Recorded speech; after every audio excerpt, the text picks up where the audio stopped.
Hey there, real quick before we get started. I'm not your dad, but just so you know, this episode does acknowledge the existence of recreational drugs and talk about their use. So if you don't want people with little ears hearing that, maybe listen to this later. You know, again, not your dad. Do what you want. Enjoy the episode.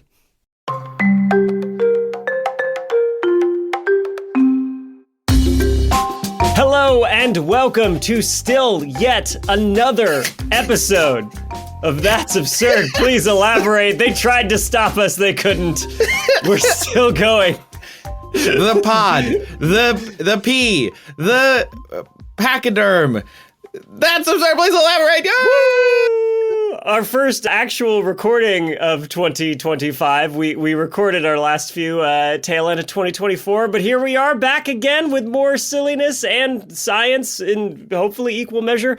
I am one of the two continuing hosts that still remain standing, sitting technically right now, Julian Huguet. Hello, and I am the other host of this here, whatever, corral. I'm Trace Dominguez. Happy 2025, Julian. Happy New Year. How long are you allowed to say Happy New Year? I think the first time you see somebody that year, like if I don't see you until December 2025, and then I see you for the first time, Hard agree. I think it's still okay to say Happy New Year. Hard agree. Especially if I talked to you a lot the previous year, then I should be responsible and say like, oh my gosh, I haven't said this yet. Happy New Year, happy birthday, happy Valentine's. Like all the holidays that I missed. I have to make up for it at the moment. I think that's okay. I also think that I haven't seen you since last year jokes on like January 2nd. Yeah. Totally fine. They're your favorite joke. I get it from you every year. I have my calendar circled like in the beginning, like time for dad jokes. These are all fresh again, baby.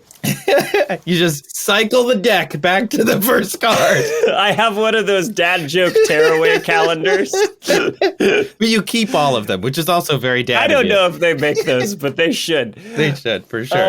Oh my gosh. Well, anyway, welcome everyone to the pod. Hopefully, if you're new, you're still here. If you're returning, you know how this goes. This is a show where Trace and I take the most silly, absurd, ridiculous questions from you, the listeners, or each other, or guests, and then we apply science, researching, typing into a search box on the internet, skills to find plausible answers or at least funny anecdotes related to the questions and then share them with each other. And you, the audience. Mm-hmm. And that is where we get the questions. So if you have a question that you want to submit to us, go down into the show notes of this or any episode. You can go to our website and you will find all sorts of different ways. You can email it to us. You can send it to us on our website. You can text us or send us a voicemail, any number of ways. And if you're lucky, like one of our question askers this week, you'll win a poll on our Patreon. Woo-hoo! And we'll have to do your question. We'll be forced to. We will have no choice. The people have spoken. That's right. Let's start off with that question. Trace, what's your question and who asked it? My question this week comes from Meason, and Meason sent in an audio clip. Hey guys, this is Meason, and I'm from Australia. My question is, how much of your body could be replaced with cybernetic implants or prosthetics? There are plenty of cyborgs in Hollywood and in video games, often where a person has had just their brain, or sometimes also vital organs like the heart and lungs, transplanted into a robot body. But that's not what I'm interested in. I mean more in the style of the cyberpunk RPG and video game, where people can have bits and pieces of their body replaced as they gradually become more and more machine one piece at a time. In the real world, which bits of my body can or cannot be replaced like this, and how far could it go before I would cease to function? Or could it go all the way until I'm just a brain in a robot body? Thank you for answering my question a second time, and bye. You know, this is a similar flavor to one you've had before, but that was like organ transplants, right? It is, yes, it is similar. So I do reference that in my answer. I just wanted to say congratulations to Meason for winning our poll. That was really, really cool. And then I also would like to ask you, Julian, because you know about the gaming that takes place on televisions. What is a cyberpunk? Oh, okay. Well, cyberpunk is like a genre of sci-fi and RPG where people have these advanced prosthetics, but they live in an incredibly corporatized society. Mm. So my favorite distillation of that is somebody once mused, like, you know, in the future, you'll have perfect memory. Some chip in your brain will be able to like save everything and record everything you see and smell and taste and touch and all these sensations like with 100% accuracy. But you'll have to pay a subscription fee in order to access it. And so if you don't keep re-upping the subscription, it's like, there go your memories of your grandkids. Like this really sad, horrible future that's envisioned. I know. Isn't that great? Me neither. Not one little bit. Sounds really bad. All right, well, that's a depressing way to start this episode, but either way. So Meason wants to know, how much of their body could be replaced with cybernetic implants or prosthetics? We covered this very similarly on Pod 58, which is the Human Ship of Theseus pod, where we talked about transplanting organs specifically. So like instead of hardware, wetware, right? We're talking about hearts and heart valves and lungs and livers and kidneys and pancreases and small intestines and bone grafts and bone marrow and skin and tendons and ligaments and cartilage and blood vessels and nerves and hands/arms, faces, partial or full uteruses and corneas. Those are the things that from that pod you can transplant. But this is a fundamentally different question. Yeah, we're not talking Ship of Theseus, like replacing all the planks with wood. We're like upgrading this baby one like metal robot component at a time. Yeah. Right? We're strapping like laser beams onto the masts and sharks with laser beams. On their as freaking everyone heads. knows who is of a certain age. So yes, this replacement, I think, involves or implies replacing human tissue with something more technological. Mm-hmm. So like, Johnny Mnemonic style, I guess, but not really, because he just put data in his brain. But I do have a mnemonic. The difference between an implant and a prosthetic, came up with a mnemonic for that one because it comes up so often. Oh, yeah? Yeah. An implant is, let me guess, the body. Under the skin? No, it's im. It's im the body. In the body? I knew I knew you were going to do this to me again. I so hate and it. A prosthetic is pretty close to the body. So good to know. So it's inside for an implant, and it's pretty close for a prosthetic. Now you'll never forget it. No, what was the one where you said it's under something? I don't remember magma and lava. Right, magma is under. I didn't remember what it was even about. I just remember the word under and how upset it makes me. That's the worst kind of mnemonic. Whoa, what are you remembering from this? Rage. You can remember the mnemonic, but not just the device, not actually what it's for. This is something that is so unique to you. Only you have come up with the most useless mnemonics I've ever heard. Thank you. I really appreciate that. That means a lot. Okay. So yeah. Implant, in the body, and prosthetic, pretty close to the body. Mm-hmm. So the first prosthetics, we got to go all the way back to ancient Egypt. Oh, okay. Catherine Ott, PhD, curator for the Division of Medicine and Science at the Smithsonian. What a title! She works at the National Museum of American History, and she says, quote, the oldest known prosthetics are two different artificial toes from ancient Egypt. One prosthetic toe is known as the Greville-Chester toe. Was made from like paper mache, glue, linen, and plaster, a type of cartonnage. And it's thought to be between 2,600 and 3,400 years old, but its exact age is unknown. And the other one's made of wood, which is cool. That is cool. Yeah. And surprising because, first of all, they're small. Yeah. And they're made of, sounds like organic materials. I'm surprised they lasted. But also, like, when I think of things that need prostheses, I don't think like my toe. Yeah. I have all 12 toes, fortunately, but if I lost a couple, you'd probably be fine. I don't know if I would be motivated enough to be like, I gotta find something to go there instead. I mean, the big toe, they say, takes much of the weight of the foot when you're walking, so maybe there's some of that. But this toe didn't bend, so researchers believe it was cosmetic. Maybe because they're always wearing sandals. Imagine if you had a really embarrassing tube sock tattoo and you wanted to wear sandals. Right. That would be like the equivalent of missing your big toe. What if you could never wear flip-flops? Yeah. This guy just wanted to wear flip-flops. He That's just all it wanted was. to fit in. Or for our Australian friends, thongs. Thank you for Mason's sake. Yeah. So, yeah, I can see that, like, in a society where closed-toed shoes don't exist. Going to, like, a fancy party and everybody's, like, staring at his feet. Be like, Akhenamenon. What's wrong with your foot, man? But no, I'm surprised it's not something larger, like a leg or a hand or something. Like something as innocuous as a toe is surprising to me. Yeah, these are just the oldest known ones. And, I think they were found in a mummy. So it's like they were kept somewhere protected, so that's why they lasted. Yeah. There likely were other ones. Functional prosthetics existed, a long time ago as well, even before the BC to CE changeover. The NIH Medline Plus magazine said 2,200 years ago, the Roman general Marcus Sergius Silas lost his right hand during the Second Punic War, probably because somebody got really upset with his de-essering. Marcus Sergius Silas. Yeah. Anyway, he had a prosthetic that had articulated hand that could help him hold a shield. But he had to crank it. So you still needed your other hand to make it work.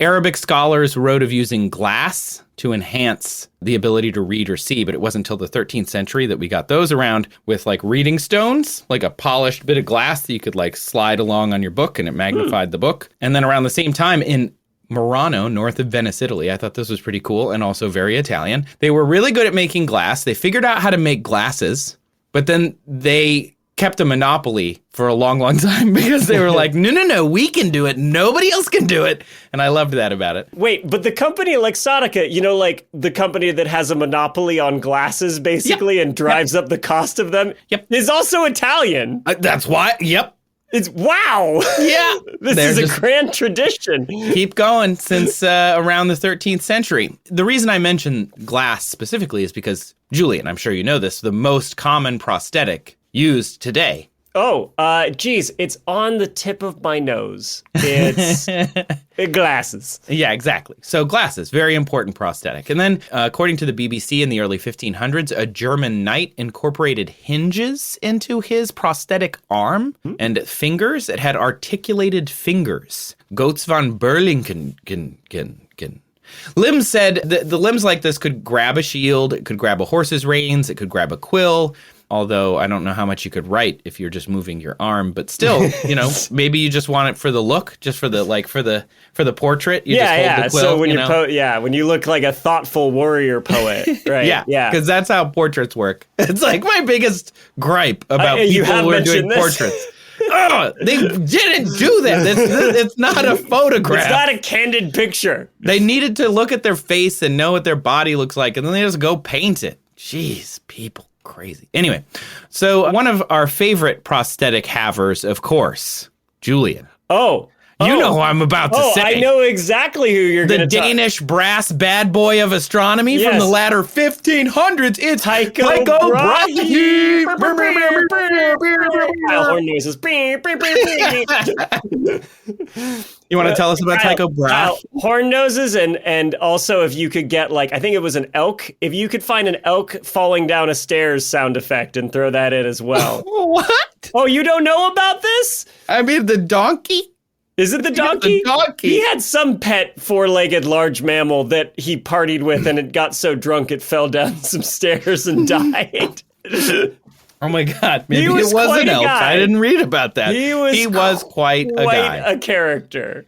Yeah, he was an astronomer from the latter 1500s. He spotted a supernova, actually challenging the Aristotelian idea that the universe was set and harmonious. He married a peasant's daughter, even though he was a noble. Scandal! Britannica writes that in 1566, he lost his nose in a duel with Mandrup Parsberg, his third cousin and also fellow student. He and Parsberg became good friends afterward, but Tycho wore a prosthetic nose for the rest of his life. Yeah. His nose was long believed to be silver, until the exhumation of his corpse in 2010 revealed it was brass. Oh. And Julian, of course, one of your favorite facts to reiterate. How did Tycho Brahe die? Tycho Brahe was if it wasn't clear from the drunken, and I just double checked it, moose story, a drunken moose. He was quite the party animal, and so was his drunk moose. And he had a lavish dinner in which much alcohol was consumed, and it was rude to get up and leave the table, so he chose to just, hold it when he had to use the little astronomer's room. Mm-hmm. And he held it for so long his bladder burst, and then he died of infection. Yep. That's pretty much what happened. That's it. He partied so hard he died. He got in a math fight and lost a chunk of his nose. He partied so hard he died. His moose fell down the stairs. I mean, the guy was incredible. One of favorite personalities in the history of science. So good. And because I have to bring it up. I used to work in an old fort, and I have polished lots of brass buttons, very highly polished, and they can look silver. New policy for 2025. Every time you mention you worked at a fort, I'm going to act surprised. Okay. Okay. I hope we're aware of that going forward. Okay, so let's wrap up prosthetics. Prosthetics use grew significantly during the American Civil War because there were lots of amputations. Medical science wasn't good enough to actually fix the problems, but they could spot the problem, so they're like, just cut it off. And so lots of arms and legs and digits were amputated. Yeah. By the 1900s, they got a lot of prosthetic limbs were built. I mean, they had been building them at that point for 50, 60 years mass. One woman had an arm which helped her play piano. And it had like fingers that were stiff. They were just wooden fingers. And it was wide enough she could reach a whole octave. And she played at the Royal Albert Hall in London in 1906. Although they don't have her name, they said on the BBC website, unfortunately. They're like, if anybody knows who this was, come and tell us. And I'm like, okay, wow, that's amazing. It's kind of sad. They're basically like, come see the amazing performing one-handed woman. What's her name? That's not important right now. She's a woman. What? Yeah. Ew. She can't vote about it. Yeah, gross. I wish we knew her name. If you know her name, tell the BBC so they can publish it. World War I, again, lots of limbs lost. That's when we started mass production of prosthetics. By World War II, we sort of flipped the script. Way less amputations because we got better at managing infections and blood transfusions. Pretty cool. This is all according to the BBC. So by the latter 20th century, not a lot of mass amputation events. Not that there aren't amputations still, especially in veteran communities, but there are lots of specialized prosthetics. They are still pretty close to the body, though. They're not in the body. For that, we have to go implants. What's the mnemonic, Julian? They're inside you. You look so sad when you said it. I feel like a hostage. So the first prosthetic being thousands of years ago, these like ancient Egyptian prosthetics. Any idea what the first implant might have been? Also a big toe after that guy who was missing a toe got in a fight. Yeah. Broke it off. Big toe Tutankhamun, as they say. Yeah. Ptolemy with a P. Ptolemy. Anyway. It wasn't until 1958. Oh, artificial heart? Close. Pacemaker. Yeah. Yeah, they had it coated in resin. It had two, which I thought was interesting, 60 milliamp rechargeable batteries in it. And so you would be about the size of a can of shoe polish. I don't really have a lot of those around, so I'm thinking more like hair product. Yeah, that doesn't help with context, but okay. Yeah, exactly. But anyway, the resin that it was coated in, the body would dissolve it over time. So now they're coated in laser-sealed titanium cases because titanium is bio-neutral, which is, super cool. So I was reading the International Neurology Journal and found this really interesting quote about implants. Ready? Yes. The human body is an extraordinary environment to engineer. The new space always has constant temperature of 36.5 C. It's continuously changed by electrical and chemical reactions, and it's vulnerable to being extinguished by a tiny modification of a body element. Mm. Cool, huh? It's a cool way of phrasing it. Yeah, really neat. Basically, don't screw it up or you'll kill them, but it's really harsh in there. So common implants that you would see now are pacemakers, of course, breast implants, cochlear implants, which is some inside, some outside, permanent birth control, also known as intrauterine devices or IUDs, hip replacements, which that I think is the closest to cyberpunk we've got right now, which is like you either literally just coat metal around an existing bone or completely cut off the bone, put in like a metal joint. It is, without saying metal too many times, because I can't think of another thing to say, it is super metal to get a hip replacement. But people are like, oh, you're old, you got a hip replacement. It's like, bro, that person's got a bionic hip. Yeah, my grandma's got two. She can lift a truck over her head. Damn, as a Graham. result. I don't know, cool. probably. I mean, probably. She hasn't tried, but if she did, Emotionally, she could lift a truck. Oh, they accidentally gave me the super soldier hip that was meant for Bucky or something for the Winter Soldier, and this little old lady got it. She's rampaging through Manhattan. She's destroyed the first car of the subway train. It's a catastrophe waiting to happen. She's stopping the train in Midtown before it goes off of the bridge. Off the bridge. Elevated platform they decided to stop building. I still love that so much. Okay. There's also dental implants, which are embedded into the bones of the jaw, lenses in the eye, which is pretty neat.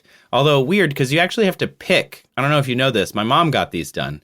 You have to pick, do you want to be able to see far away or up close? Ooh. You have to, pick when you get the lenses put in. Can you do one in one eye and one in the other, and then you just, wink to Good switch? Question. I don't know. It would probably be pretty weird. Be like, oh, God, if you had one. You have to always keep an eye patch on. Yeah. You'd be a pirate. But a switchy pirate. You'd be switching it. Be like, oh, I need to read this. Whoop, whoop. Nearsighted mode, activate. You just move a little flap over. But you have to say that out loud. And then you have to make mode activate. And then as you move it, you have to go you move your own eye patch to the other eye. Every day is fun if you make robot noises while you're doing it. Okay, pro life tip. If you're depressed, yes, by making little beep boop noises as you do your day-to-day tasks. Absolutely. I do that all the time. To back this up, but I'm going to start doing it because I do it all the time. If I'm using my phone in a group of people to look something up, every time I touch the screen, I make a boop or a beep. I'm like, beep, boop, boop. You turn off the keyboard clacks because that's annoying, but you make... Yes.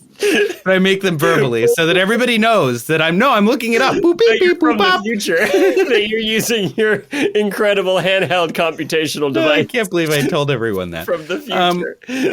So anyway, implants. So now we know what we're talking about. Let's answer Mason's question. Sure. There was an article from The Week magazine, Week with two E's, not EAK, because, you don't want the EAK implants. Experts say that 50% of the human body is currently replaceable with artificial implants and advanced prosthetics. How much? 50%. Wow. Currently. This was an older article, too, from 2016. But more than 50%, you're not replacing the human body anymore. Now you're replacing part of the robot body with more robot stuff. But I wanted to know more about that. What does that 50% mean? Yeah. But I think Meason is talking specifically about advanced technology, cyberpunk, articulating robot-y, neon lights in places that are inconvenient often, especially in movie theaters. They dim the lights and everybody's still glowing. It'd be so annoying. It'd be annoying. I love my RGB lighting. You can't be a photographer and also have a cyberpunk in a dark room. Just walking around looking like a gaming PC all the time. Do you think they have fans running? Of course. Yeah. I'm sorry. I'm thinking really hard right now. Gotta keep it cool. So the implication, of course, that you have these advanced prosthetics. So what are our most advanced prosthetics? What do we have right now? Most advanced implants, most advanced prosthetics that we could go and tap into. If we can replace 50% of the body, what 50%? Blah, blah, blah. Okay, mechanical organs, including the heart, lungs, pancreas, spleen, and kidneys either currently exist or are in advanced stages of development. Rather than getting into every single one, they all are kind of doing important things that either make a thing, like a pancreas, or filter a thing, like a kidney. And then there's the heart, which is really just a squeezy pump. It's just a big squeezy pump, the first artificial heart, which you actually called out as maybe the first implant. That came about in 1977.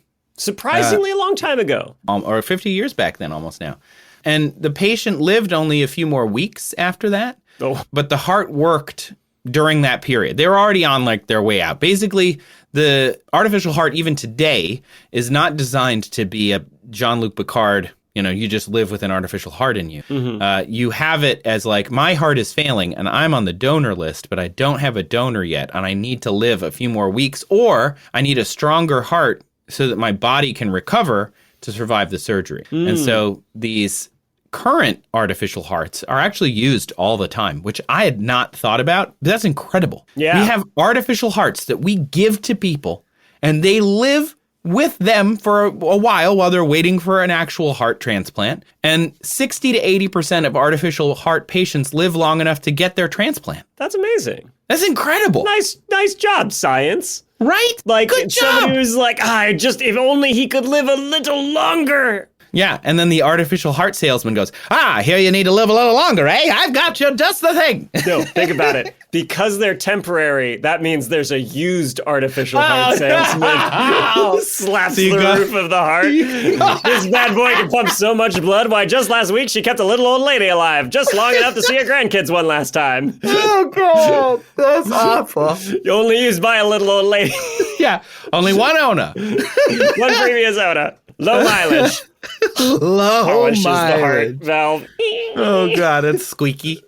Do you think if it was squeaky, you would hear it? Oh, that would be awful. Just kill me. Oh, like No, the telltale thank you. heart, like the Edgar Allan Poe poem, Yes. but instead of being under the floorboard, it's in your own chest. Oh, yeah, let's make that a cyberpunk future Edgar Allan Poe poem where you take the heart from somebody because you needed it in a black market heart exchange, then you put it in your body instead of under the floorboards, and then you hear it squeaking. Mm-hmm. You have to rip it out of your own body. Anyway. Drives you to madness. Fun. Save it for the Halloween episode this year. So anyway, yeah, there are these advanced prosthetics. They do exist. Andy Mia, director of the Creative Futures Institute, told The Week, prosthetics will be able to do far more than replace body parts lost to injury, disease, or age. They will extend the boundaries of what humans can do. These technologies don't just repair us, they make us better. The human enhancement market will reveal the truth about our biological conditions. We are all disabled. Andy, I don't like that quote, Andy. That's I'm not into that, bud. That's some supervillain rhetoric there. Not pro. That's the early 1 star. That's the beginning of the montage at the superhero movie where like they're talking about the advances in technology that soon all the world will be enhanced Not as awesome. God truly intended. Not awesome, Mr. Mia. Anyway, so that was 2016. Oh, People were a lot more positive back then. Yeah. The internet hadn't come back to bite them in the face like a leopard yet. So I don't want to get too much into what was very common when you and I were working at D News. Biohacking and transhumanism. And now it's really just this one guy that everyone talks about who's like taking his kid's blood or whatever and doing all sorts of weird stuff to try and survive and stay younger. And he just ends up looking like an actually older version of a 40-year-old man. But whatever. There is this guy, Frank Swain, who is losing his hearing. And he partnered with Daniel Jones to create a hearing aid which let him hear Wi-Fi. Okay. You want to hear it? Wi-Fi? Yeah. Sure. So you can hear an airplane because this is what he's hearing. He's walking around. All the little clicky clicks are the Geiger counter, kind of like how far away, how close you are to the Wi-Fi nodes, and the little singy-songy things. That's the SSIDs of the various Wi-Fi networks they're walking by, and they sing louder as you get closer to them. It's cool, but how does this help him? That's the question, Julian. That's the question. And why I didn't want to get into the biohacking / transhumanism. I wanted to use this example, not because it's bad. I think it's actually pretty cool. But why? Yeah, a little bit of behind the curtain stuff. When I was at Seeker, I think you were gone by this point, but the producers approached me and they were like, we would love it if you wrote a video on transhumanism. And I was like, why? And they were like, I don't know, we think it'll get views. And I was like, I don't wanna. And I did a little research into it. And I found people who do their own DIY transhumanism experiments on themselves. And there was a guy with like an antenna sticking out of his head like a snorkel. Like, Neil the Smurf. Harbison. Neil Neil Smurf. Harbison. Is that the guy? Is that who you're talking about? That's the guy. Yeah. Well, and he talked about like, oh, this lets me like see how far I am from an object. And I was like, can't your eyes do that? Or, if they don't work, like a stick? Like, I don't mean to overthink this here, but I feel like this isn't necessary or useful particularly. Yeah. Neil, if you're thinking of Neil, he was officially classified as a cyborg somehow. Whoever makes that decision That somewhere. cyborgs are somehow now a government classified thing. Official classification. Sure, yeah, okay. Yeah, okay, whatever, Neil. Please leave. This is a Wendy's. Weirding everybody out. I'd rather talk to that Egyptian fellow with the one toe missing.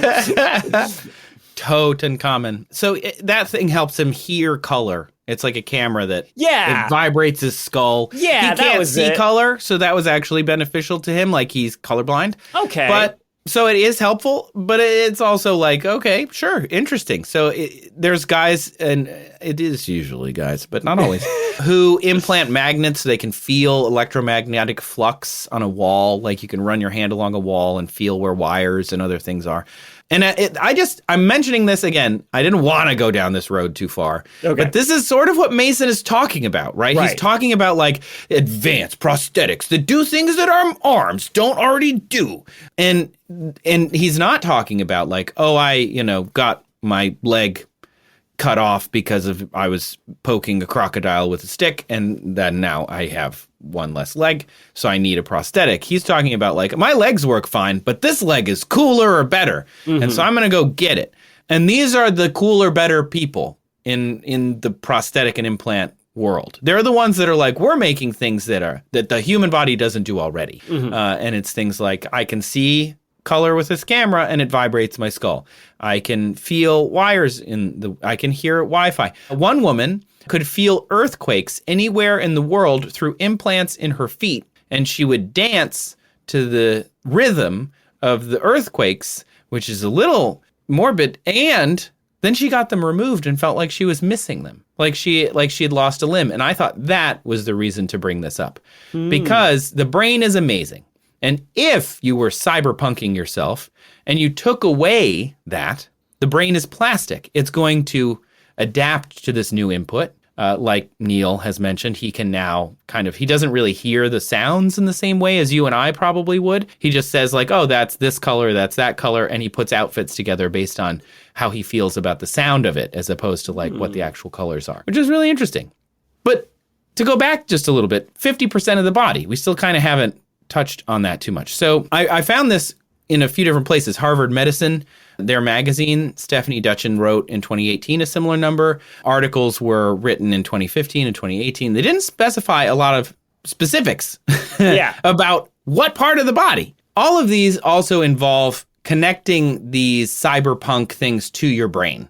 Brain-computer interface, BCI. These have been done for a long time now. They're not new. I know the Musk fans would have us believe that this has never happened. We've been doing these things for a long time. There was a quadriplegic named Jen Schaefer. I did a video about her.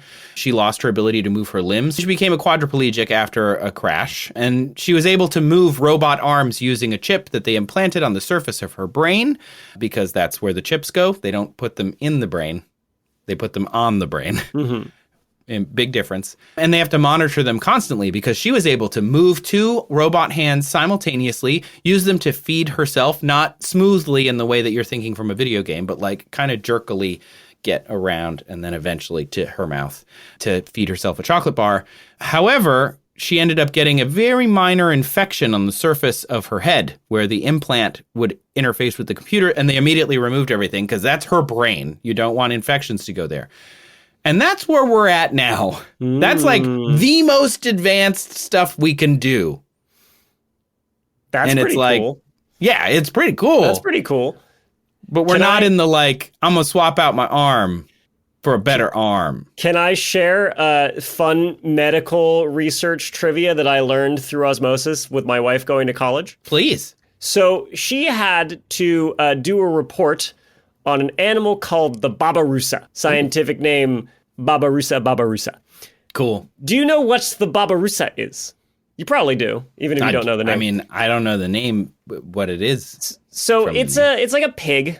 I think it lives in Indonesia, somewhere in Asia. And the unique thing about the babirusa is it's got teeth that keep growing, but as they grow, they rotate and they start poking up, and they pierce through the skin above their mouth, and they keep growing in this curved pattern. You may have seen like nature documentaries where they have to like fight to break them, or they have to wear them down, because if they don't, they'll curve into their skull and then they'll punch through their head and pierce their brain and kill them. Whoa. Yes. But the reason they're interesting to medical science is specifically for use cases like this, because that tusk is growing, piercing through the skin. It's making a wound that somehow isn't getting infected. And medical researchers want to know why that's possible. And the thinking is, if they can figure out like what keeps the Babirusa from getting infections around that pierced location, they can use that for things like medical implants that cross a membrane like the skin. Huh. That is pretty cool. Isn't it? That is actually where we're at now. We're trying to figure out all of these little things that we need to do in order to integrate these technological advancements into our body. Because right now the body's going to fight off anything we put in it, right? The Jan's infection, they had to remove the chip, but they might have had to remove it anyway, or like move it around on her brain, because the brain's going to develop scar tissue around the stuff that's touching it, because it doesn't want to be touched by stuff. And don't touch my brain! Don't touch my brain! And so I went to, and I Googled, because we just had the Consumer Electronics Show. Oh, did we? We just did. We did. We're recording this in January. I was there. And Julian went to CES, the Consumer Electronics Show. I've been several times. It is super cool. Julian is super cool for having gone this year, I think. I hate it, but anyway. Yeah, but they always announce new medical cutting-edge prosthetics and implants. Cosmo Robotics launched a wearable exoskeleton for people with lower extremity problems for rehabilitation and assistance. Not the first one of these. There have been many, many ones. None of them work as good as Meat Tech does. H-Medi by Herotics is a backpack that helps people who have bad gait, like they're not walking very steadily. It helps the older folks walk better. Sila has an advanced prosthetic knee. Again, not the first one. There are lots of these that would help people with lower limb issues walk like normal. Not even the only leg tech at CES this year. The BioLeg by Bionic M was there. It's an electric motor with sensors to, quote, replicate the human knee's natural movement. Keep that in mind. So amputees are trying to get technology to get them back to baseline. We're nowhere near what Meason is hoping for, which is like, replace this with something better. But we still say we can replace 50% of our body mass. And what 50% is that? Bioengineer Dr. Surya Srinivasan told Harvard Med magazine, sorry if I pronounced your name incorrectly, I'm doing my best here, quote, "We see surgical manuals from the Civil War era and from 2004 textbooks, and the techniques are nearly identical." Which is pretty wild. Yeah, haven't changed much. Yeah, we're still working at that level. Right. Well, at least we don't have a horrible opioid addiction like when they were giving all the soldiers morphine when they were hacking their, oh, wait. Anyway. Dang, dude. The more things change. That. Wow. So, Meason, to answer your question, 50% of the body can be replaced by an implant or a prosthetic. And I finally figured out what that 50% is. In that transplant episode, we looked up the percentages of body mass. Yeah. And Deliva in 1996 did this huge study, and they said the head and neck is 7% of body mass and the trunk is 43%.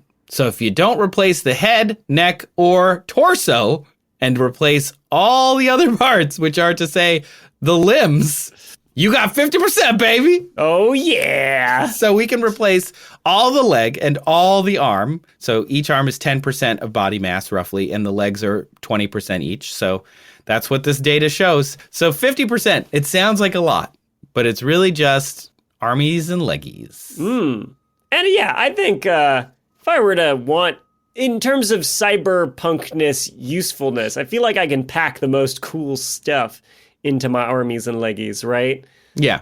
Yeah. Like if you've played the Cyberpunk 2077 game, like they have like praying mantis spear arms. I don't know like day-to-day usefulness unless I was like picking up a lot of recycling on the side of the highway. Yeah. Working in a kitchen, maybe like a really like a Michelin star kitchen. Ooh. Yeah, just like hibachi. Super hands. sharp. Like yeah, meat, that's cool. You know, like he'd be a really good cook from Marvel Universe. The rest of it, I feel like I'd want to keep pretty, factory issue, Meat 1.0. Yeah, meat tech, as I Meat Tech call it. 1.0, yeah, Meat yeah. Tech. Mark 1, almost everything. I don't even think it's even 1.0. I think we're in like we're up in those like chromium versions where it's like huge decimal point versions. The of, human like, body has never gotten out of beta. It's still... no, it's version number 25 million. Like, yeah, it's still buggy. It's changing. yeah.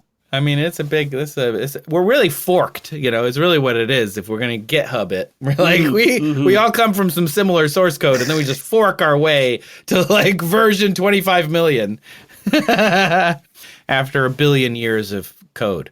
Yeah. So we're meat tech so far is still superior. However, there are things that prosthetics can do that regular meat tech can't. Hooks and articulated fingers are coming, like they'll be able to communicate with your brain. But anyway, we're just trying to get back to meat tech level baseline, not exceed it necessarily. Mm-hmm. Yeah, and then there's stuff, right, that's supposed to be offered, like BCIs that let you communicate directly with a computer. But the more time I spend on the internet, the more I'm not interested in that. Accurate, yes. Yeah. There was something at CES that I didn't put in my notes, but really it stuck with me in that kind of like horrifying way. But I'm sure there are people who need this and it would be a really big deal. But it's a way to control your mouse.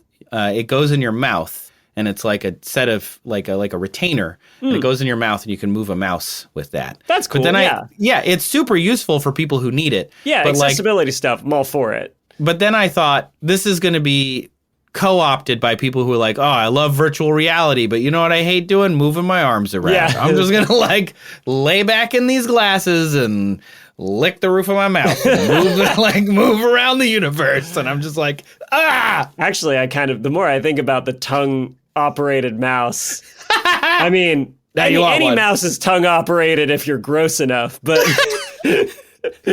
Well, on that note, thanks, Meason, for your question. Let's take a break. It's the last thing you'd want to lick, really. Julian, give me your best dinosaur roar. Oh, God, an asteroid!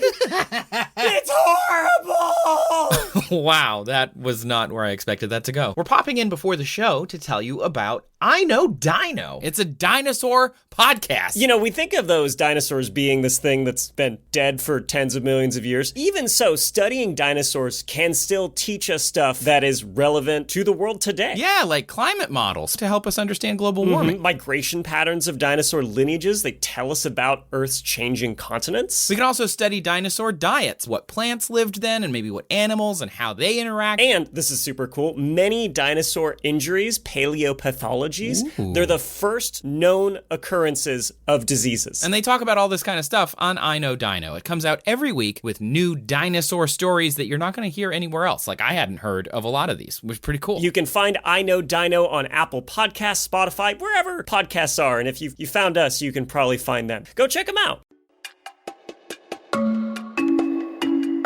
Welcome back. If you are just joining us because this isn't live radio, I don't know why you would be, so that's fun. You just skip right to the middle of the pod. Now it's time. You're an avant-garde podcast listener. Maybe I do that with some I care not for pods. your structure. Well, Julian's up next. Julian, this week, what is your question? It's another, I'd say, medically related one. My question this week comes from Rohan, who asked, what would happen if all the known drugs were taken at once? Oh, wow. Mm-hmm. All the known drugs. In case you're wondering what falls under that umbrella of all the known drugs, Rohan added, if all the known drugs, parentheses, legal, not so legal, and all in between, were made into one mega pill, what would be the effects? Could you survive? Oh my. Wow. This is a big one. Where to begin? Yeah. Trace, where would you even begin? I mean, if you take like acetaminophen and ibuprofen at the same time, isn't that bad? Wow. Yeah. So that's two. That's two Yeah, that we are have- both in my cabinet. Yeah. So let's start, I guess, with that. How many, when we're talking all the known drugs, Yeah. how many drugs is that? Oh, wow. How Do many you want drugs a is that? ballpark guess? What's your estimate? I mean, 1,000? 10,000 drugs, maybe? I don't know. Yeah, 10,000's more on the order of magnitude. If we're talking legal FDA-approved drugs, right? Food and Drug Administration here in the United States, the agency that actually gives the thumbs up or thumbs down to the drugs that pharmaceutical companies and researchers develop, there are over 20,000 FDA-approved drugs. That's a lot of them. That is a lot. Now consider that that's, again, America's drug approval agency. So there are other overseas agencies. The European Medicines Agency has drugs that they've approved that the FDA has not. And sometimes that leads to very funny, weird things happening because a pharmaceutical company realizes, hey, if we just take this drug that's already approved over there, it'll probably pass clinical trials over here and get approval. So we could save some money doing that. But then sometimes they have to do weird stuff to raise enough money to do that, like the time Lev Pharmaceuticals merged with a popcorn company from Las Vegas. What? In 2004. What? Because it was, I love this weird, quirky story. It was originally on a 99% Invisible episode. Great podcast. Love that podcast. And they talked about how sometimes pharmaceutical companies, in order to get a drug approved over here in the States, because the process can be very expensive, they need to raise money by, offering shares, going public. But it's a lot easier if you just merge with an already public company, for example, Fun City Popcorn. What the what? Yeah. So Lev Pharmaceuticals in 2004 acquired and merged with Fun City Popcorn out of Las Vegas, a publicly traded company, so they could raise money to do trials on a drug that was already approved in Europe and get it passed and start making money on it over here. That's wild. Anyway, yeah, it's a weird intersection of the markets and medicine, much like what cyberpunk implants are going to be in the near future, I'm sure. Good point. Anyway, so that 20,000 figure obviously ignores those internationally approved ones and all the ones that maybe went through a lot of trials and ultimately didn't get approved. The cost for bringing a drug to market is estimated to be anywhere from just under $1 billion to $2.6 billion. Whoa. It can take 10 to 15 years, and only about 12% of drugs make it all the way through the approval process. So if we're taking Rohan's question, literally as he laid out, where it's legal ones, like FDA-approved ones, not so legal, I would put also the other 88% of drugs that didn't pass the approval process. Oh, no. And were, rejected for one reason or another. Safety, efficacy, what have you. That's a lot of drugs. And then, of course, there's, everyone's favorites, all the giggle quietly, hee, cocaine, that sort of stuff, right? I'm sure Rohan's including in those questions opioids, cannabis, all that stuff. If we were to all put this in one pill, my first question is, could you fit it in a pill? You know? Yeah. Is this like what if it's a homeopathy style pill where there's just a small amount of it, so small that it doesn't do anything? Right. So I started thinking in that direction. And I took the 20,000 approved drugs number. I didn't even upscale it to all the ones that didn't make it through the approval process. If we just took the legal ones that are safe and effective, right? And we tried to put all 20,000 plus into a single pill large enough to swallow, which I would estimate would be about 1,000 milligrams. Wait. Hang on. Yeah. Did Rohan say that you had to swallow the pill or just take it? He said a pill. Oh, that's a good question. Because there are other parts of your body that can take medication. I did not look into suppositories, if that's what you're getting at. Never mind. Fixated orally on this one. I did not. That completely went right underneath me. I did not. Did not see that one. Just okay, in and out. Let's talk an oral pill. Cool. Moving on. Yeah. I looked into it about the biggest size that people can typically take comfortably. Well, maybe with some discomfort, but they can get it down. And about 1,000 milligrams is the figure that I came across, which is also known as a gram. Yeah. And if we were to stuff all 20,000 plus drugs in there, I mean, you just do the math. Some pretty simple math. That means on average, you get about 0.05 milligrams or 50 micrograms allotted for each drug. But when we're also talking about drugs, the little 200 milligram pill that you take, it's not all the active ingredient. Oh, right? I'm so glad that you mentioned that, because that's something I've wondered about so much. Yes. Well, how do they get that in there? What else is in there? It's one component. So I did some digging. I found AstraZeneca had a factory tour of their factory in Sweden on how they make pharmaceuticals. And one process that they can use when they're making little tablets that you can swallow is first, you have some chemical process to make the active ingredient, and then you basically squeeze out and boil off or what have you the liquid portion of it, so you're left with like a powder. But that on its own is not the entire pill, right? Yeah. You have solvents for the pill, like water or ethanol. You have binding agents to actually make it, stay in a pill form. Yeah, like a cake, kind of like a really dry cake. Yeah. If you want it all to stick together, you gotta add some stuff in there to make it all stick. And then you have pharmaceutical excipients. What the heck is that? Pharmaceutical excipients is a pretty broad category, but they're things that enhance the drug in some way, right? They might be like used Jimi to Hendrix. Yes, exactly. They just play Jimi Hendrix really loud.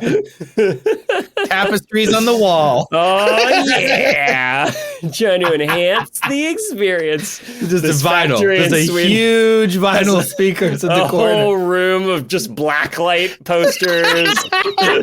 They just like have a conveyor belt running through them. You walk in and the perspective starts to warp and go all sideways.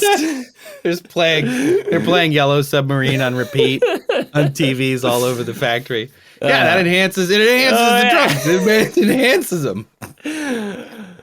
Okay, so along with Jimi Hendrix, obviously, there are chemicals that might enhance the active ingredient's therapeutic properties. So they make it actually more effective, the active ingredient itself. They might facilitate drug absorption. They might makes sense. Reduce the viscosity of your pill slurry. They might enhance how soluble it is so it can break down easier inside of you. They might improve long-term stability of the drug so it can have a longer shelf life. Or they might add bulk to the solid formula. So, when you're taking a pill that's actually got a tiny amount of the active ingredient, the pill's still a satisfying size that, you're not going to lose in your couch cushions. Or when you take it, you actually feel psychologically, like it's going to do something. Because I found studies that talked about a lower limit to pill size where patients just didn't like taking Didn't think it did anything. They were super easy to swallow. You'd think it'd be really convenient. But no, people so are fun sidebar. My undergrad degree is in behavioral psychology. Behavioral psychology is a psychology, but it's also a science degree. And that's because you have to have empirical science classes that go along with the like abnormal psychology and like learning about, the DSM and such. But you also have to do empirical science. And so one of those was behavioral statistics.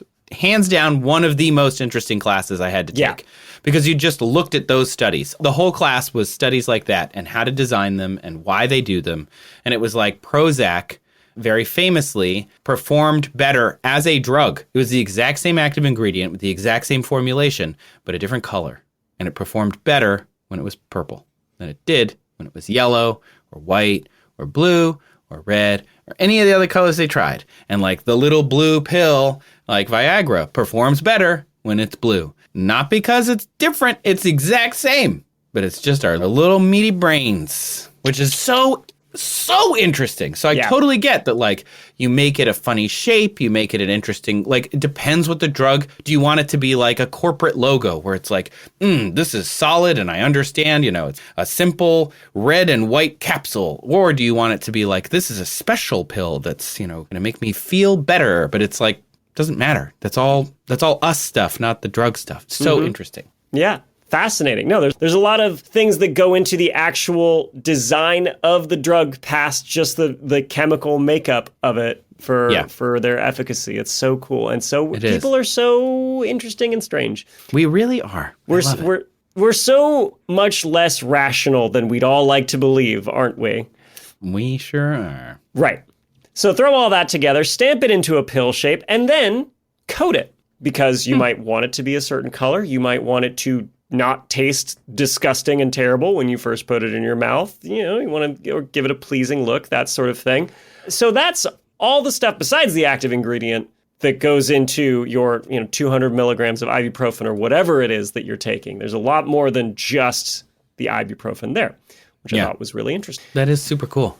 So we've got our 1,000 milligram pill. I'm going to assume, though, that because space is limited, we're packing all of our active ingredients into this bad boy.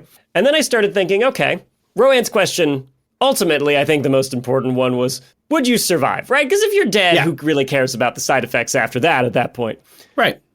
So I started thinking, okay, would the 0.05 milligrams or 50 microgram dosage of the deadliest poison, is that enough on its own to kill you? Oh, wow. Yeah, there you go. Just go right to the, the worst thing is this dosage, because it's all about the dosage. Yes, it's very important. All about the dosage. This is why homeopathy is a scam, because it's all about the dosage. Right. So, 50 micrograms of the deadliest poison. Could it kill you? First of all, we have to answer that question. What's the deadliest poison? It's not iocane. No, we've covered that. We have covered that. Episode 44. Any thoughts? My brain went to... Cyanide? Yes, that's where I went. That's my first thought. That's the first thing I thought of, but... And I thought... Arsenic is... I don't know. Classic. These are great places to go as well, because molecularly or chemically, they're very simple, right? Arsenic is just a chemical element. It is found naturally in the world because it's just literally like a certain number of protons and neutrons smacked together. There's nothing that complicated about it. It's bound to happen eventually, right? This is the thing I bring up whenever I hear the catch-all that natural things are good, right? I'm like, arsenic. Lead poisoning. Totally natural. Yeah, lead, right? It just occurs in nature. Not good for you. Oxygen toxicity. I also figured because it's just an element, that'd be easy to get, like a lot of it, into a small mass. Yeah. Cyanide, likewise, is also very simple. Cyanide is just a carbon and a nitrogen atom triple bonded to each other. It's amazingly simplistic. And then if you want it in gas form, it can be hydrogen cyanide. And if you want it in solid form, it can be potassium cyanide or sodium cyanide. It's very, very simple. So I looked into cyanide specifically. And I found that the lethal dose was not what I expected. Really? Yes. If you were to have a solid cyanide pill, like potassium cyanide, to be lethal, you would need a 100 to 200 milligram pill. Oh, just of the active ingredient? Of cyanide, yeah. Wow, that's a lot. I was shocked. That's a lot. I mean... If I'm thinking of like a really big, what in the Midwest we called horse pills, right? Like those big old pill that are usually supplements because it's like you need so many milligrams of, I don't know, vitamin C or something. Sure. And so like they're just big. If I thought of that and then a fifth of that, so you have a nice little pill, that's still a lot. That seems like a lot. 200 milligrams is like a pretty standard ibuprofen tablet size. Yeah. Right? Wow. So that's a big old chunk of cyanide. And I'm like, okay, that's way more than what we need, but cyanide is not the deadliest poison. And anyway, it wouldn't fit our requirements here of being a drug. Nobody's popping cyanide before heading to the club. Nobody's getting really prescribed cyanide. I mean, there are some medicines that have cyanide ions as part of it, but I'm not going to count just straight up potassium cyanide. No. Trace, what's the deadliest poison? Love.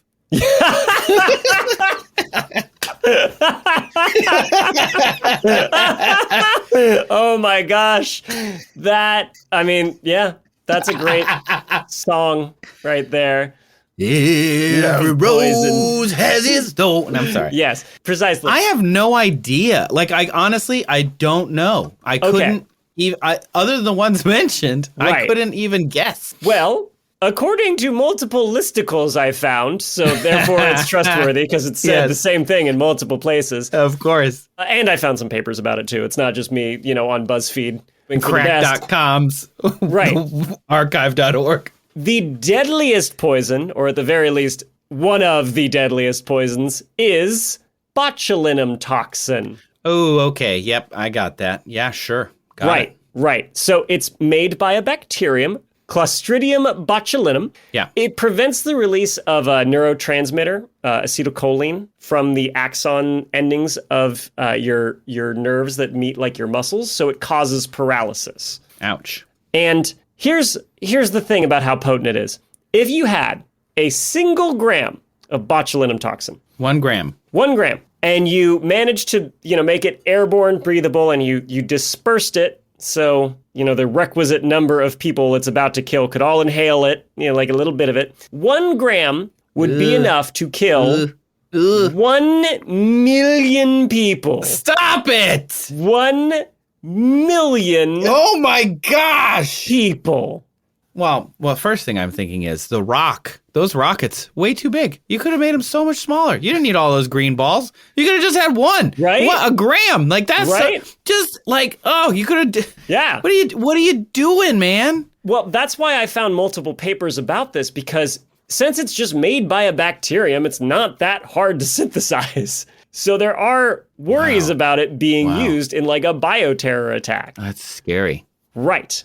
But we talked about the dose being important. Delivery method is also important. Yeah. Right? If you're inhaling it, apparently that teeny tiny amount, right, 1/1,000,000th of a gram, a microgram, could kill you. But if you are getting it injected into the bloodstream, it'll take more. If you're taking it as a pill, it'll take even more.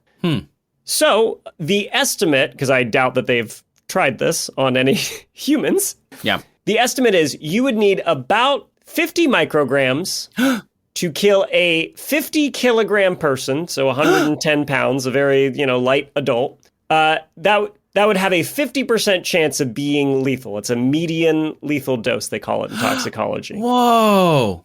Yeah. Hey. Yes? Cool. How many micrograms per drug do we have allotted? That much. 50. Yeah. Yeah. So That's if great. you're taking our It's not great, but oh, good news. oh, good news. That's an incredibly great coincidence for our episode here. I know. It's almost like I planned it. I didn't plan a botulism toxin attack before anybody starts reporting me to any government agencies. Oh, no. No, but it takes a very, very small amount to have a pretty decent chance of killing a pretty average-sized person. Right? It's quite dangerous. And yet, it is an FDA-approved drug. What? For what? Have you heard of Botox? What? Yes, Botox is short for botulinum toxin. So I was right. About what? Why would you do Botox except for to find love? the deadliest poison. It's still love. Well, no, so it's actually got multiple therapeutic uses, right? Because it manages to cause paralysis in muscles if people have issues with like muscle spasms or muscles being contracted that shouldn't be, like strabismus, where your eyes don't line up because a muscle is basically shunting one eye to look in the wrong direction. Spasming or whatever. Yeah. Interesting. Botulinum toxin's been approved to treat that since like the 80s. Yeah. We only think of it as, I make a joke about botulism toxin, Botox as a cosmetic, but yeah, it's actually a very useful drug. Yeah, it is. It can be useful for people that have, muscle spasm issues or just like basically need to unclench a bunch of stuff because it's dangerous how hard they're contracting their muscles. It's got a use, but it's got to be diluted down to the proper amount, which is about, for an injection, 1/100th of a lethal dose. Wow, that is a small amount. Yes. That is such a small amount to think. Wow, incredible. Teeny tiny. That is a lot of decimal points. Yep, so they better get it right. Yeah. But, yeah, this is when we talked about the dose makes the poison, even for the deadliest poison, according to various listicles and studies. There is a safe amount at the correct dosage, a useful therapeutic dosage. Yes, very, very cool. Still, like we said, that's just one. You see where I'm going next, right? This episode is going to be 43 hours long. We're going to get there. Okay, no, I'm going to take a shortcut here at the end, right? Oh, okay. We're talking about botulinum toxin, and if you just had that amount in the pill and nothing else, yeah, maybe you die. 50% chance. But the issue is there's a lot of stuff in this horse pill of ours. Yeah. And how's it all going to interact with each other. Yeah, drug-drug interactions are Yes, there's drug-drug super interactions. There's also, drug condition interactions, right? Like if you have a certain condition and you take a drug, it might be therapeutic. And if you don't have that condition and you take it, it might be lethal. I always think of Adderall, for me personally, Yes. as an ADHD haver, right? It does different things to me than it does to a neurotypical person. Yes. Right? Yep. I should have been aware to the fact that I have ADHD because I may have taken some Adderall on a long road trip with some friends when we stopped over in Reno. The biggest little city in the world. Yeah. And they all had some Adderall, and they were absolutely just wired Having to the a great gills. old time. And you're just I was like, oh, I I think I'm don't. going to go do some math. Yeah, exactly. I gotta go do my homework. I was reading my book at 2 a.m. in a casino like the biggest nerd. Did I turn the gas off? I did. I remember. Right. But it does different things to me because, this is a Yes. drug that's supposed to basically help with levels of dopamine, and people with ADHD need more of that in their brain, and people without it might not. Yes. And so when they get that dopamine flood, you see the effects of Adderall on them versus people with ADD, they calm down. Yeah, And it's a function stimulant that more normally. Yeah, makes them function more similar to a neurotypical person. As a person with ADHD, totally know what you're talking about. Yep. So that's drug condition interactions, one thing to consider. There's drug food interactions, or, drugs and alcohol. That's a classic, like don't mix your painkillers and alcohol because it can have an adverse effect.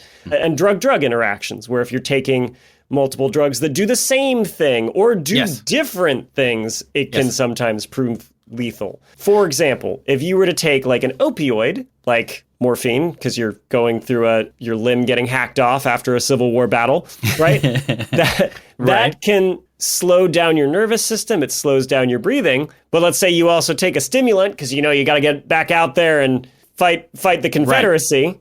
That speeds up your body's need for oxygen, the metabolic processes that need oxygen. So you're breathing more slowly and you're using up more oxygen, and it can be fatal. Very bad. Right. And I have a family member who has a blood clotting disorder. Very simple. Not enough that in a normal situation it would be a problem. But if they take acetaminophen, which is a blood thinner, would cause huge problems with their clotting factors because they'd have less of it. So they could bleed more easily, which if you're taking something else, which in this drug, there are things that vasodilate and do, all these different things keep you from, oh man, I just can't even imagine how many different drug condition interactions. I was initially just thinking of drug. Right. Like, two drugs interacting and they cause this other, unanticipated issue. But just the fact that the human experience is already messy enough, the drug conditioned ones got to be even worse. Right? If we're dealing with, all the different people and all our individual conditions, and then we're dealing with 20,000 FDA approved drugs, which apparently is just 12% of all the drugs that they've tested. Wow. So just stack another like thousands and thousands on top of that, and then throw in a little, heroin while we're at it for funsies. Yeah. What is this going to do to you in one pill? I have no friggin' idea. And neither does Trace, and neither does anyone ever, because it's impossible to know for now. The only person who would ever know is Hunter S. Thompson. The man who did take all drugs at once.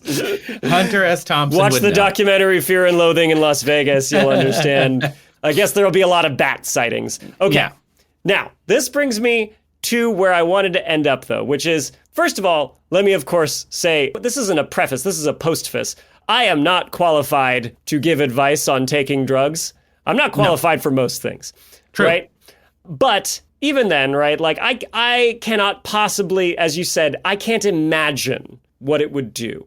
The possibilities are so numerous, so insane. They depend on things happening down at like a quantum level with these different drugs interacting with the proteins in your cells and each other, and some speeding up some processes and slowing some down. Who can actually say?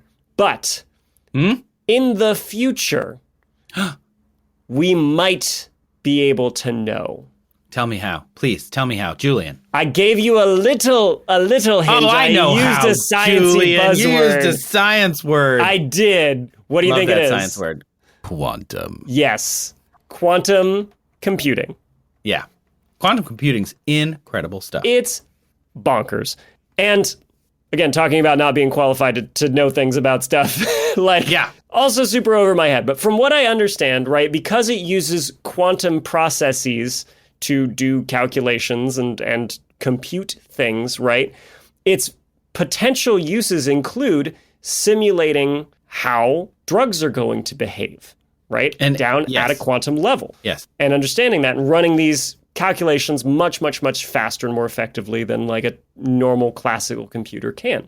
And so there is talk that maybe one day quantum computers could be used to, at an individual level, like simulate how a drug is going to interact with a person's body. Like you, Trace Dominguez, are factored into this computer, and the shape of this drug is going to be factored into that, and it's going to simulate it and tell you like, oh no, this is going to have a side effect. You can't take that.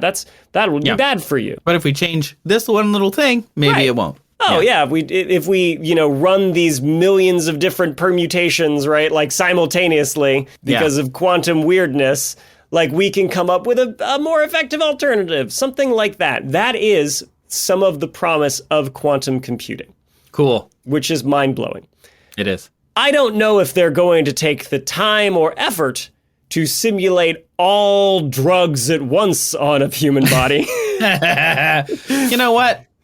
Probably not. Probably not. I don't think they would. Can you imagine asking them to do that and they'd be like, can you just do all of them? Why? Why would we do why? that? Like the amount of time it would still take to run. I feel like that should be those bottles would be insane. That should be the title of this episode. We can, but why? But why? Okay, but all that being said, Rohan, like I cannot possibly tell you. Yeah. But it's possible the technology that would be able to, if the researchers wanted to dedicate valuable time and energy instead of testing like a real drug that they're trying to get to market or develop, if they just ran everything all at once for funsies, that might be able to tell you. And all that said, I still think it would end in death. And I'm basing this on nothing other than like, that's an insane amount of different drugs all at once. Yeah. Yeah, I think I agree. I think it's going to end in death. Just a 50% chance that it's going to kill you. Like, let's do what a drug manufacturer would do, right? And like try and generalize it to a population. Right. You're going to give it to 1,000, I don't know, lab mice or something. It's going to kill half of them. Yeah, I don't think that just would pass the one clinical ingredient. Trials, right? The second most potent poison might not work at that amount, but the third might. Yeah. And so now you're really compounding statistics. I think it'd be an interesting exercise in all the different funny things your body would do on the way to dying. Oh, wow. But that's just conjecture at this point. Like, I don't really know. I don't know, and we can't know until they figure out the dang quantum computers already. Get on that. Yeah, figure that out already. Rohan needs to know. You Qubit Rangers. Yeah. Good band name. Qubit Rangers. Yeah, Qubit Rangers. Love Poison. Number one hit single. Poison. Love Poison. Oh, shoot. Tainted Love is already a song. Yeah.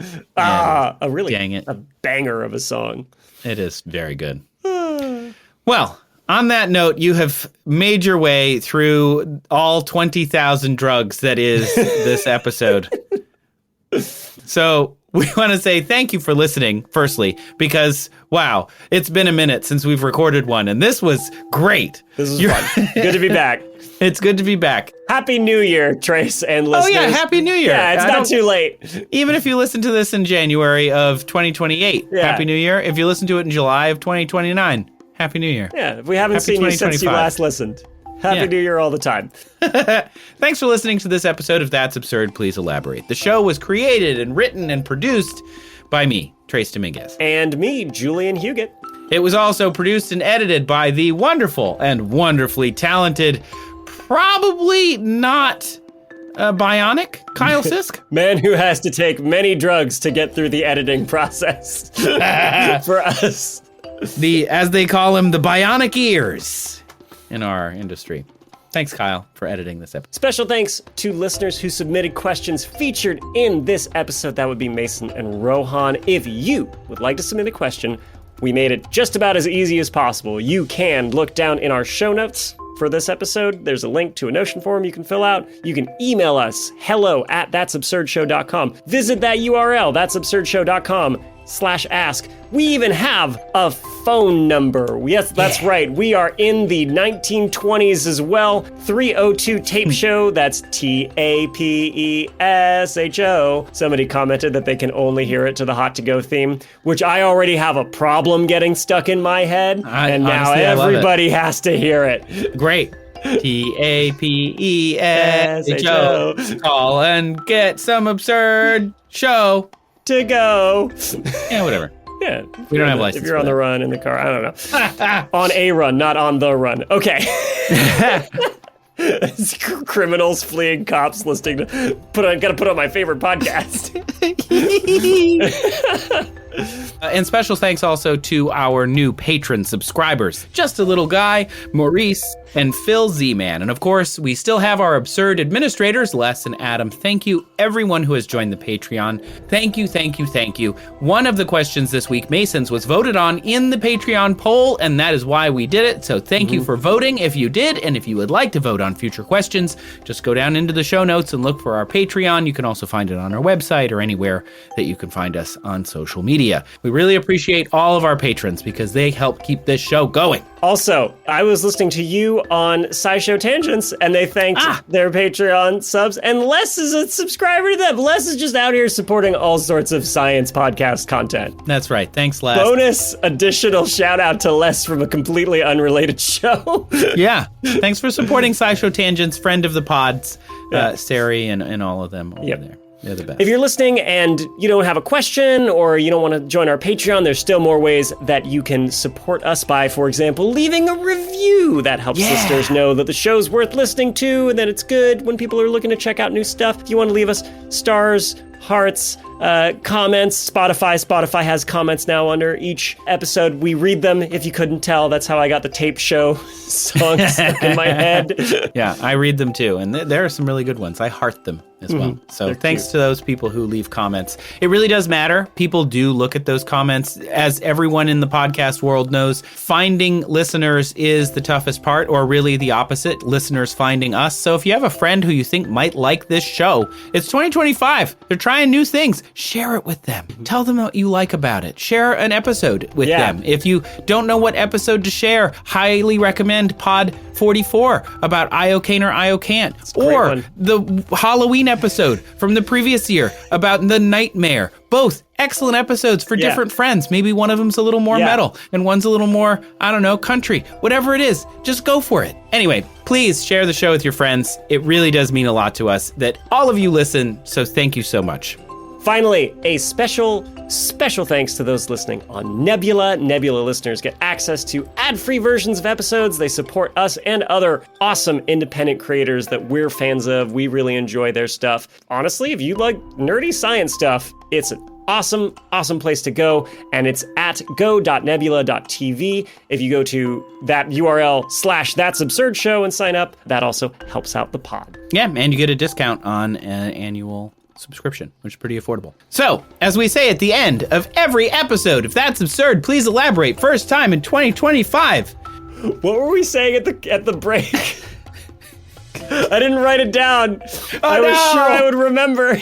I was too. It was so long ago. Now I want to rewind it and go listen, but I can't because we're recording. So like we say at the end of every episode, we should have written it down. We should have written our funny We had a really good one. We were funny earlier, I promise. So as we say at the end of every episode of That's Absurd, please elaborate. Love is the ultimate drug. As we say at the end of every episode, if you're a mouse in a lab where they're testing the pill filled with all of the drugs, say goodbye to your neighbor.